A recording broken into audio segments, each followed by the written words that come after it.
Good afternoon, everybody, and thank you very much, Paula, for that wonderful introduction. I'm very humbled, and it's absolutely fantastic to be here this afternoon. I'm really pleased to see so many people sticking around for my presentation and for all the presentations this afternoon, and I really loved the one on quantum. I mean, as a maths geek, I'm like, oh. Yeah, follow that, Joe. And I just also want to say a huge thank you to Elcrig, to Paula, to Martin and Ian for inviting me, and actually for everybody making me feel so welcome. This is my first Strictly Highways, and I have loved it. I've had a blast. It's been absolutely brilliant. The conversations I've had with people have been really, really useful, and I've made some really good connections. So it's been, yeah, absolutely fantastic, and thank you. And I will be back, hopefully, as long as I don't fluff this next bit.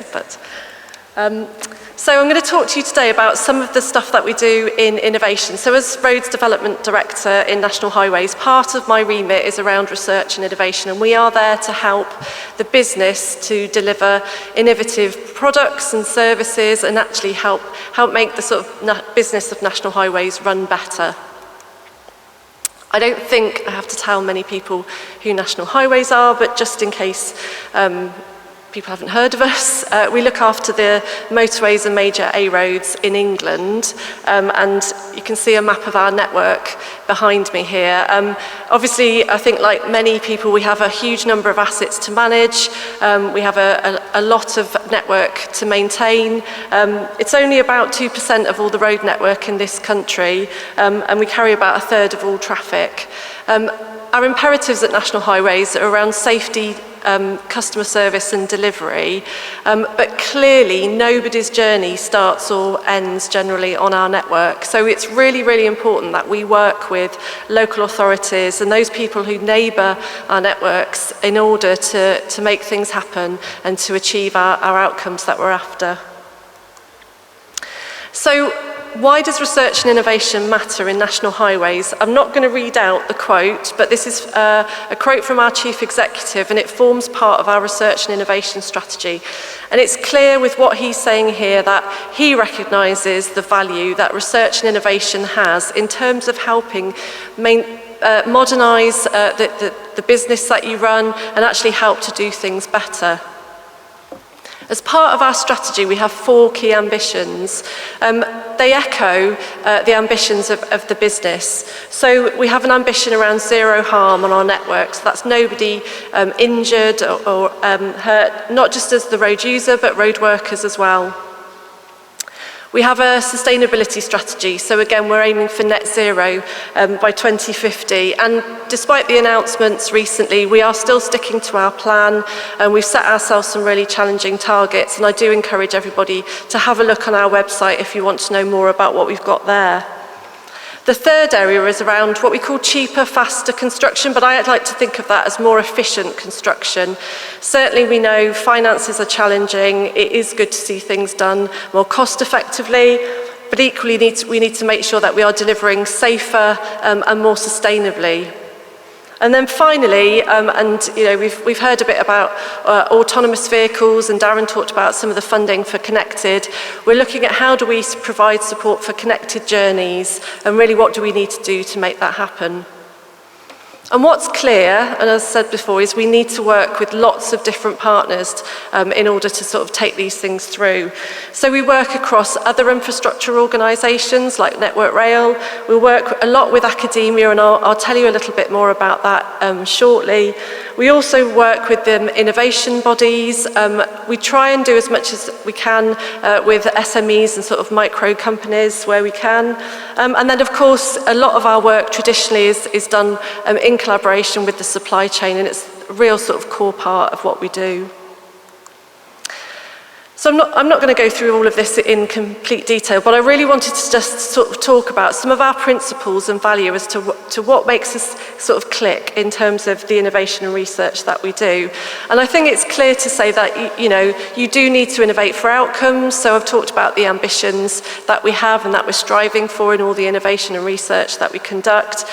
And it is that thing about creating new approaches and knowledge that key to this is really about how can we share that knowledge broader, and how can we also learn from others in terms of what we do.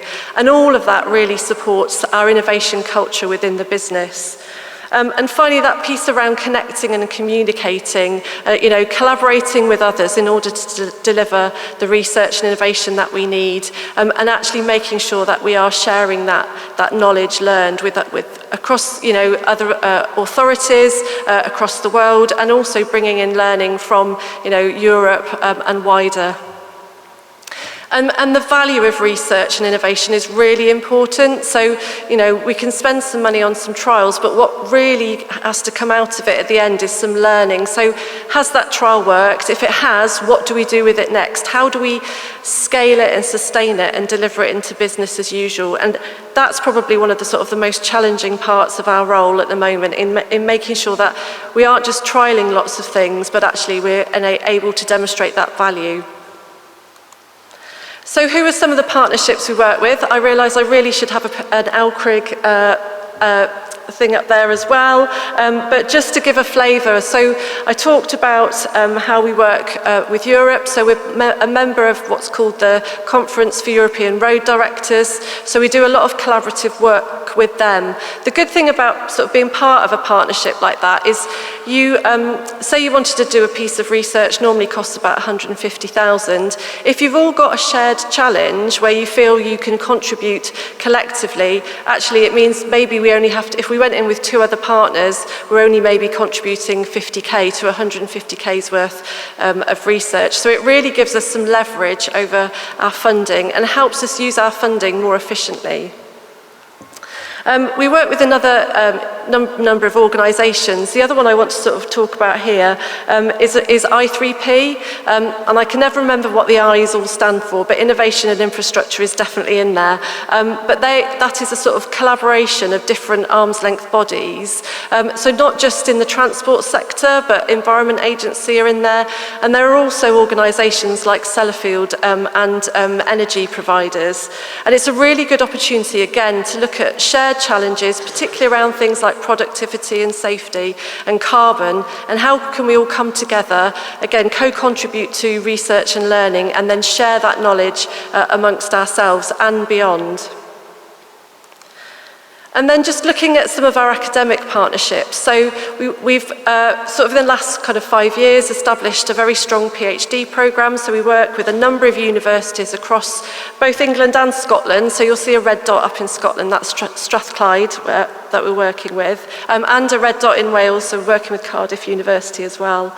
And again, contributing to co-funded activities, again focusing on those key challenges that we face around safety, carbon, technology. So we have PhDs funded in connected and automated vehicles, and again really having that opportunity to demonstrate the value of that learning, and then also sharing the information amongst our PhD students. So earlier this year, for example, we organised a PhD conference, and that gave everybody a chance to come together to share not just learning between themselves, but also to our executive members, so including my boss, which was really good. And I think that exposure and that transparency of what we're doing is really fundamental.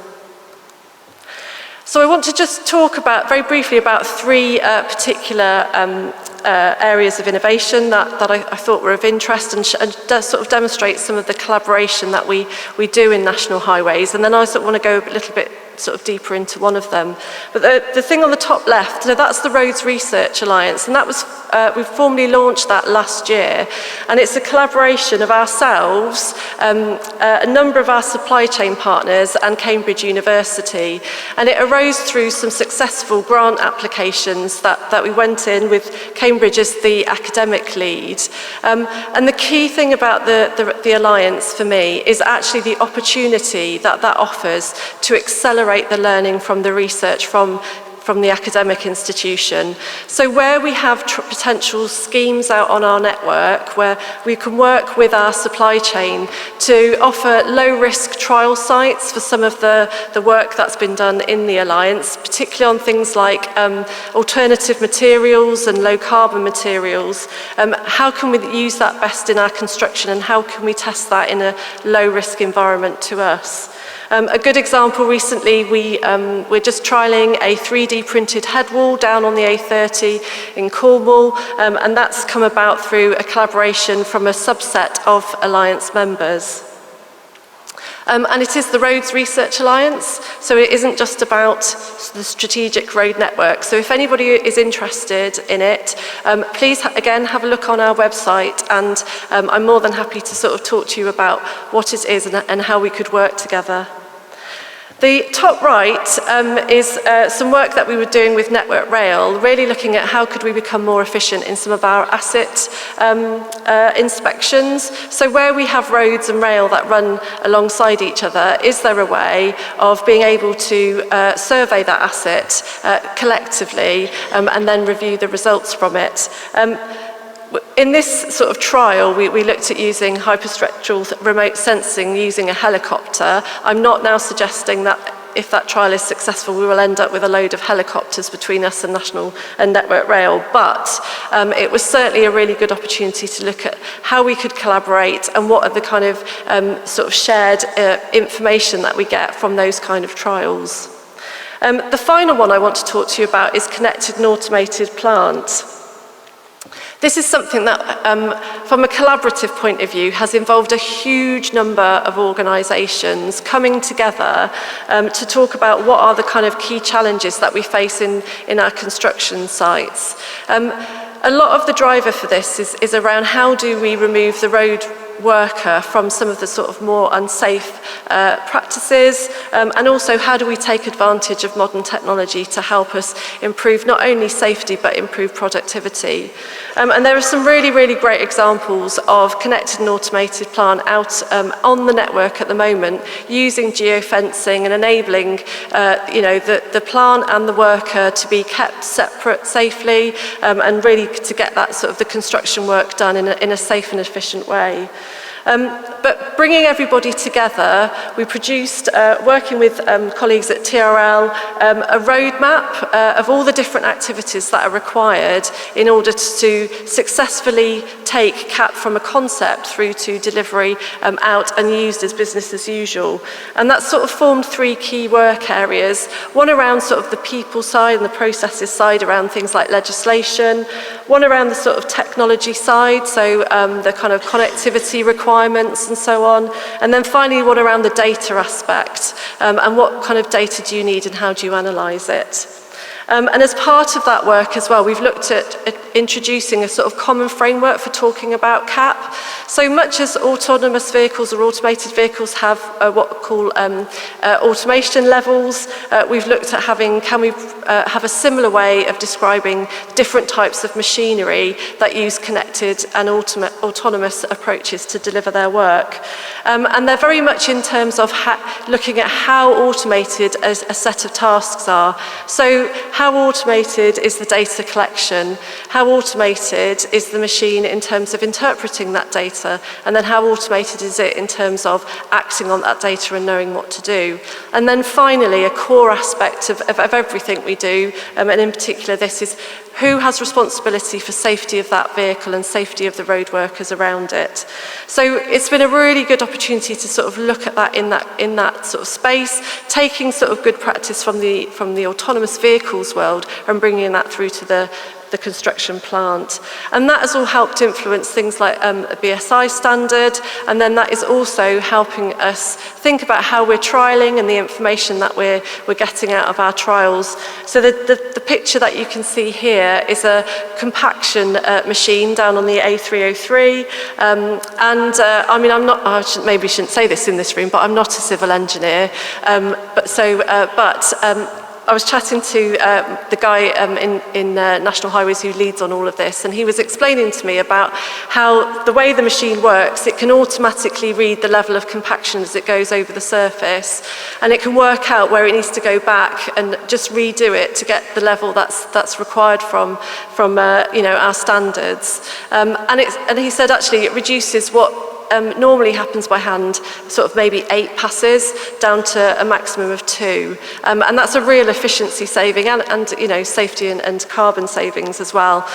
Now we just need to make sure that our standards and specifications enable that to be used on a regular basis.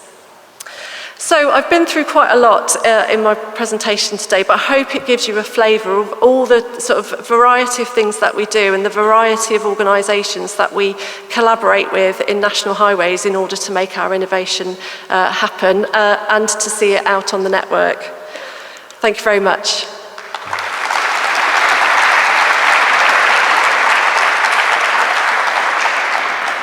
And I guess if anyone has any questions, there's a little bit of time. Or if you need to get your train, feel free. Oh, yes. Oh, Martin. Oh, no. Yeah. Oh, that was very loud. I wasn't expecting that. Sorry. Yeah, hi. Yes, thank you. Hiding in the dark at the end, yeah. First of all, thank you. Great to listen to that, especially with the collaborative part. And what I wanted to know, actually, I mean, it's great if so many people actually work together, but how do you ensure that actually innovation is then actually continuously brought forward? And why I'm asking that, what I see in some countries in Europe is that, let's say, agile methods like Scrum or something like that, Scrum is an example of an agile method, are continuously actually even brought forward to contracts. What process do you have actually in your approach? It's a really good question. It's actually something I'm battling with a little bit at the moment. So I've had quite a few conversations with people about, well, we do all these trials and then what happens next? One thing we have been doing recently is more regular reviews and updates of our design standards, and at the moment we are revising our construction standards. We've developed a kind of digital online authoring sort of software, and the key thing for me is being agile so that we can get these kind of innovations into our standards and specifications as quickly as possible so they can be deployed. But the other thing is actually that leadership and demonstrating to our colleagues within National Highways that this is a way of doing things, because I think, and again, I think the conversations I've had is people are always fall back to, well, I've always done it this way, this is what the contract allows, etc. So I think really for me there is a lot about making sure our standards are updated, and then equally working with our commercial and procurement colleagues, making sure that our contracts are flexible enough to incorporate our innovation. So we're not quite there yet, but it is definitely something I recognise as we do need to spend a bit of time on. Thank you. Anyone else? Martin?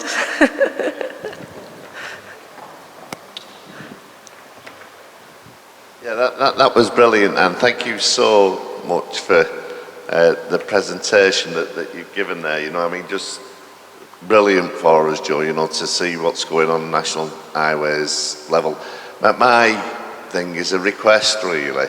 We in Elkrig, we're really open. We're always inviting organisations and individuals in to come and collaborate with us. I'm going to say, don't hesitate for a moment, please, to invite us into any of the forum that you might have running, particularly around this world of innovation. Because we work with people, really, and it's fantastic you're in this role, because we can tell you that sort of person we could really easily work with. So, please embrace us as we've embraced you, and invite us into your world as we've invited you into ours. Absolutely will, Martin. Thank you. And I think, like I said, being here today and being the last couple of days and sort of getting to know you all, it's really opened my eyes, and I totally recognise that there's much more to do. And I know through the innovation group, Ian and I have already talked about a particular sort of product and way of doing things, and actually making sure really from an Elkrig and National Highways point we're much closer together. And then Paula and I will be talking regularly, I promise you. Anyway, thank you.